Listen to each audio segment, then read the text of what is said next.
பையன் பேர் வந்து ஆதேஷ். நாங்கள் ரெடியூஸ்லேருந்து வந்திருக்கோம். பையன் வந்து ஸ்கூல் போயிட்டு வரும்போது 1.5 மாதம் முன்னாடி பைக்கில் கீழே விழுந்துட்டான். அப்போ என்னாச்சுன்னா நாங்கள் வந்து எலும்பு வந்து முட்டிக்கு கீழே எலும்பு உடைஞ்சிச்சு.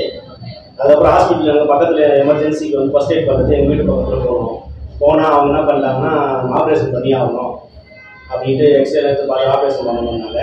எங்களுக்கு மாவு கட்டு போகணும் அப்படின்னாங்க. எங்களுக்கு ஐடியா இல்லை.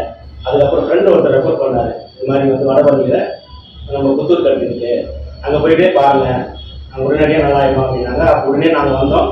வந்தவுடனே ஃபஸ்ட்டு உள்ள எமர்ஜென்சி சொன்னோடனே நேராக உள்ள கூப்பிட்டு போனாங்க. கூப்பிட்டு போயிட்டு உடனடியாக வந்து நான் எதுவுமே பயப்படாதீங்க, பழைய மாதிரி ஆகிடும். எங்களுக்கு என்னன்னா பையன் தாங்கி நடப்பான் அந்த பயம் இருந்தது. இருந்தாலும் டாக்டர் என்ன சொன்னாங்கன்னா ஒன்றுமே அவர் தாங்கி நடக்க மாட்டான், பழைய மாதிரியே நடப்பான் அப்படின்னு சொன்னாங்க. சொன்ன உடனே நாங்கள் வந்து சரி ஃபஸ்ட்டு கட்டு போட்டோம். போட்டால் அதுக்கப்புறம் வந்து பையன் வந்து என்னென்ன இன்ஜெக்ஷன் பண்ணணும் நல்லா பொறுமையாக சொன்னாங்க. என்ன கேட்டாலும் வந்து கோவப்படாமல் பொறுமையாக சொன்னாங்க எல்லாரும். அதுக்கப்புறம் 2வது கட்டு வந்தோம், 3வது கட்டு வந்தோம். மொத்தம் 8 கட்டு போகணும்னு சொன்னாங்க.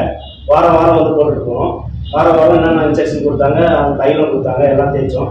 எல்லாம் முடிஞ்சிடுச்சு. இப்போ நல்லபடியாக இப்போ பையன் வந்து நல்லா நடக்கிறாரு. நல்லபடியாக வந்து பண்ணி கொடுத்தாங்க. அதனால வந்து நாங்கள் வந்து புத்தூர் கட்டு ரொம்ப நன்றி சொல்கிறோம்.